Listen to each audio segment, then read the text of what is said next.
Close your eyes, settle into your comfortable space, and let your breath slow. Tonight, we journey to a world where even the quietest choices can ripple through destiny. Imagine a simple shepherd boy living a life of peace and solitude, about to be asked to make a decision that would echo through eternity, not just for himself, but for gods and mortals alike. Our story begins far from the bustling cities, high on the slopes of Mount Ida, a place where gentle breezes whisper through ancient pines and the air is always sweet with the scent of wild herbs. Here, a young man named Paris tended his flocks. He was not born a shepherd, no. He was a prince, truly, son of King Priam of Troy. But a prophecy, a troubling dream, had foretold that he would bring ruin to his great city. So, as a baby, he had been left on this very mountain, a seemingly cruel act, yet one that, in time, gifted him with a life of serene simplicity.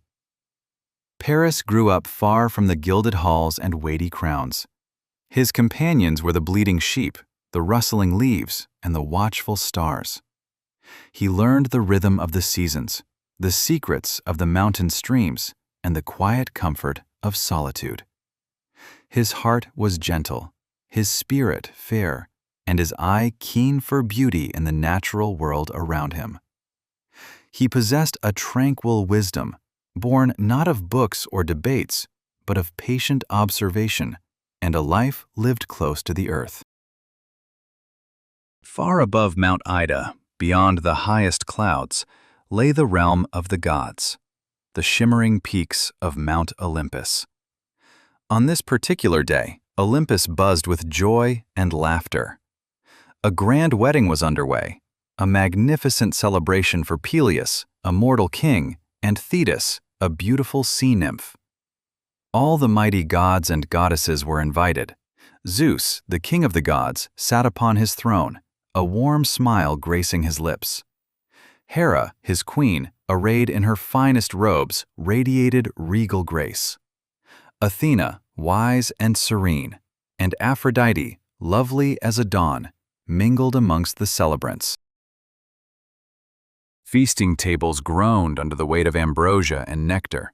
Sweet music drifted on the celestial air, and the joyous sounds echoed across the divine halls. However, one goddess, Eris, the spirit of discord and strife, had been pointedly overlooked. She was never a welcome guest at such harmonious gatherings, for her very presence tended to fray the delicate threads of peace. But Eris, ever mischievous, did not take her exclusion lightly. She concocted a plan, a small, subtle act that would, she knew, plant a seed of contention where none had existed before. Quietly, almost unnoticed amidst the revelry, Eris produced a single, exquisite golden apple. It glowed softly, radiating a warmth that hinted at its magical origins. On its polished surface, she had inscribed 3 words, simple yet potent: "To the Fairest." With a tiny, almost imperceptible flick of her wrist, she tossed the apple into the very center of the banquet hall, where the most prominent goddesses were gathered. Then, like a wisp of smoke, she vanished, leaving her silent, shining messenger behind. The golden apple landed with a soft, almost imperceptible chime upon a marble table. At first it merely sparkled, drawing curious glances. Then the inscription was noticed: "To the Fairest." Immediately, a gentle ripple of confusion, then a soft hum of contention began to spread. 3 goddesses in particular felt a claim to this shimmering prize. There was Hera, majestic and powerful, queen of the gods, who truly believed herself to be the most beautiful. Then Athena, goddess of wisdom and strategic warfare, who carried an inner radiance that many found incomparable. And finally, Aphrodite, goddess of love and beauty, whose very essence was captivating grace. Each believed, with a gentle certainty, that the apple was meant for her. They began to murmur, softly at first, then with a touch more insistence. "Surely it is I," Hera might have thought, her eyes sweeping over the gathered gods.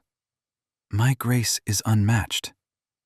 Athena, with a calm, analytical mind, might have pondered the true meaning of fairest, considering inner beauty as much as outer. And Aphrodite, with a soft smile, knew well the power of her allure. The argument, though not loud or angry, was certainly persistent. Zeus watched from his throne, a slight sigh escaping him. This was a delicate matter, one he knew better than to arbitrate himself. To choose one would inevitably displease the other two, leading to endless discord. Zeus pondered for a moment, his gaze drifting from the three beautiful, expectant goddesses. He needed a judge, someone who stood outside the politics of Olympus, someone with a reputation for fairness and an appreciation for true merit.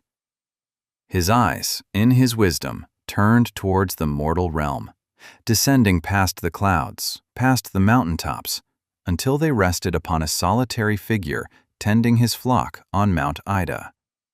Paris, the shepherd prince. Yes, he thought, Paris would be the perfect arbiter. He was innocent of divine squabbles, his heart untainted by ambition, and his judgment pure. So Zeus called upon Hermes, his swift messenger, known for his speed and his gentle demeanor. "Hermes," Zeus intoned softly, "descend to Mount Ida. Seek out Paris, the son of Priam. He lives as a shepherd there. Bring him to a sacred grove and present before him these three goddesses, Hera, Athena, and Aphrodite. He shall be the judge of who among them is truly the fairest and to whom the golden apple belongs. Impress upon him the gravity of his task, but assure him that his judgment will be respected." Hermes, ever obedient, unfurled his winged sandals and, with a silent flutter, began his descent from Olympus, a silver streak against the blue sky. The sunlight dappled through the leaves on Mount Ida as Paris rested beside a babbling brook, his sheep grazing peacefully nearby. The air was filled with the soft hum of insects and the distant cry of a hawk. Suddenly, a light brighter than the sun on the water caught his eye. A figure, radiant and graceful, descended from the heavens, his winged sandals barely stirring the dust. It was Hermes, the messenger of the gods, holding the glowing golden apple gently in his hand. Paris, accustomed only to the humble sights of the mountain, was awestruck. He knelt respectfully, his heart thrumming with a mixture of wonder and a little trepidation. Hermes, with a soft smile, spoke in a voice that seemed to carry the gentle music of the spheres. "Fear not, Paris of Ida. I come to you not with wrath, but with a unique request from Father Zeus himself. You have been chosen, by virtue of your fairness and your pure heart, to perform a most important judgment." Paris listened, his mind trying to grasp the incredible words. A judgment? From Zeus? For him, a simple shepherd? Hermes continued, gesturing towards the golden apple. "This apple, inscribed to the fairest, has caused a delicate contention amongst three of the most powerful goddesses on Olympus. Zeus, in his wisdom, has declined to choose, knowing that only a truly impartial heart can discern the truth. You, Paris, are that heart. You are to award this apple to the goddess whom you deem most fair." As Hermes spoke, a shimmering light began to appear, growing brighter and softer, until three magnificent figures slowly coalesced before Paris's astonished eyes. First, there stood Hera, queen of the gods. She was truly regal, her form magnificent, draped in robes of deepest purple, adorned with shimmering jewels. A golden diadem rested upon her dark hair, and in her hand she held a scepter, a symbol of her vast dominion. Her eyes, though gentle in this moment, held the weight of divine authority, a deep, knowing gaze that seemed to encompass all the realms. Paris felt a profound sense of awe in her presence, an understanding of the immense power she wielded. Next to her stood Athena, goddess of wisdom, strategic battle, and skill. Her beauty was different from Hera's, less overtly regal, more serene and intellectual. She was clad in simple, flowing white, her spear and shield leaning gracefully beside her, symbols of her protective nature rather than aggression. Her eyes, keen and intelligent, seemed to hold the vastness of knowledge, reflecting a deep inner calm and an unwavering focus. Paris sensed her profound intellect, her unyielding strength of purpose, and her quiet dignity. Finally, there was Aphrodite, goddess of love, beauty, and desire. Her presence was like the soft warmth of a summer's day or the gentle blossoming of a rose. She was radiant, bathed in an ethereal light, her form exquisite and delicate, draped in gossamer silks that seemed to shimmer with every breath. A soft, alluring smile played upon her lips, and her eyes, deep pools of tenderness, promised an understanding of the deepest human emotions. Paris felt a magnetic pull, a sense of overwhelming beauty that filled his quiet grove with a vibrant, living warmth. Hermes then addressed Paris once more, his voice a soft echo in the sacred grove. Paris, these are the goddesses. They will now present their cases to you, gently, each hoping to sway your heart with their particular virtues. Listen carefully, consider deeply, and then, with a clear conscience, make your choice. The air thrummed with a quiet anticipation. Paris, still kneeling, looked from one goddess to the next, his shepherd's mind attempting to grasp the magnitude of the moment. To choose among such divine beings, it was a task beyond anything he had ever imagined. Hera was the first to speak. Her voice, though soft, carried the weight of a queen. "Paris," she began, her eyes holding his, "if you deem me the fairest, if you grant this golden apple to me, I promise you not just a kingdom, but an empire. You will be lord over all of Asia, a king of kings, your power absolute and vast. Your name will be spoken in awe across the lands, your reign long and prosperous. You shall sit on a throne grander than any mortal has known, and true power, true dominion, will be yours. Think of the peaceful reign you could oversee, the vast lands united under your calm hand." Her words painted a picture of immense, tranquil authority. Next, Athena stepped forward, her gaze steady and profound. Her voice was clear and calm, like a cool mountain spring. "Paris, if your judgment finds me to be the fairest, I offer you something far more enduring than mere power. I offer you wisdom, unparalleled skill in battle, and strategic genius. You will be unmatched in all endeavors, your mind sharp, your decisions flawless. You will lead armies to victory, not through brute force, but through brilliant tactics and foresight. You will be known not for your wealth or your lands, but for your profound understanding, your quiet strength, and your unwavering intellect. Your leadership would be founded on insight, bringing stability and knowledge to your people." Her offer was of inner strength, a quiet brilliance. Finally, Aphrodite drifted closer, her presence like a warm, comforting embrace. Her voice was soft, melodic, like a whispered secret in the gentle breeze. "Oh, Paris," she murmured, her eyes holding a deep, tender warmth. "If you bestow this golden apple upon me, I will give you the most precious gift of all, a gift that transcends empires and wisdom. I will grant you the love of the most beautiful woman in all the world. Her heart will be yours, truly and completely. You will know a love so profound, so captivating, that all other earthly desires will pale in comparison. Imagine a bond so deep, a connection so pure, that it fills every corner of your being with joy and contentment."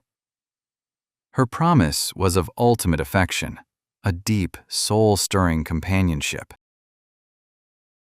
Paris sat in silence, the three divine offers swirling gently in his mind: power, wisdom, or love. Each goddess stood before him, serene and beautiful in her own way, each offer compelling. His shepherd's heart, usually so clear and unburdened, now felt the true weight of this cosmic choice. He looked at Hera, envisioning vast lands stretching before him, ruling with a quiet dignity. He looked at Athena, imagining a mind sharpened to perfection, guiding his path with unwavering logic. Then he looked at Aphrodite, and a warmth spread through him, a yearning for connection, for that profound, beautiful bond she promised. He thought of his quiet life on Mount Ida, the simple joys, the gentle companionship of his flock. He had no grand ambitions for power, no burning desire for endless knowledge. What truly resonated with his gentle soul? He closed his eyes for a moment, letting the soft mountain air caress his face, allowing the peaceful sounds of nature to calm his thoughts. He pictured the faces of the goddesses again, not their offerings, but their essence. Hera, majestic; Athena, insightful; Aphrodite, radiant with pure, unconditional affection. The golden apple lay heavy in his hand, a tiny sun in his palm. When he opened his eyes, there was a calm certainty in their depths. He knew his heart. With a deep breath, Paris slowly, deliberately extended his hand, holding the golden apple, and offered it to Aphrodite. A soft, grateful smile illuminated Aphrodite's face as she accepted the shimmering fruit. Her eyes met his, and in their depths he saw a promise of warmth and boundless affection. Hera and Athena, though maintaining their composure, showed the barest hint of disappointment, a subtle stiffening of their divine forms. But they honored the decision made by Zeus's chosen arbiter. With the judgment rendered, the ethereal light began to fade. Hermes, with a final nod to Paris, prepared to ascend. The three goddesses, having played their part, began to dissolve back into the shimmering air, returning to the lofty peaks of Olympus. Aphrodite gave Paris one last, knowing smile, a gentle affirmation of her promise. And then, as quickly as they had appeared, they were gone. Paris was left alone once more on the mountain, the soft sunlight still dappling through the leaves, the gentle brook still murmuring its ancient song. But the air felt different now, charged with a subtle shift in destiny. The golden apple was gone, given to Aphrodite, and with it, Paris's quiet life as a shepherd was irrevocably altered. He had chosen love, the deepest of human connections, above all else. He didn't know yet who the most beautiful woman in the world would be, nor the journey that awaited him to find her. He only knew the warmth of Aphrodite's promise, a gentle flame ignited in his heart. The mountains still stood, the sheep still grazed, but a new path, unseen and unspoken, had begun to unfurl for the shepherd prince. A path that would lead him from the quiet solitude of Mount Ida into a world he could barely imagine, all set in motion by a single golden apple and a simple, heartfelt choice. And so, the quiet shepherd Paris made his momentous choice, his heart guided by a whisper of promised love. His story reminds us that even in the most serene moments, destiny can unfold, shaped by decisions both small and grand.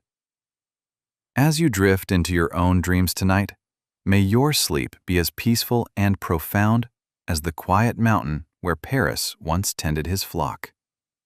Sweet dreams, dear listener, and may tranquility fill your night. If you enjoyed this journey with MythOwl, please consider subscribing for more gentle tales to guide you to sleep. Good night.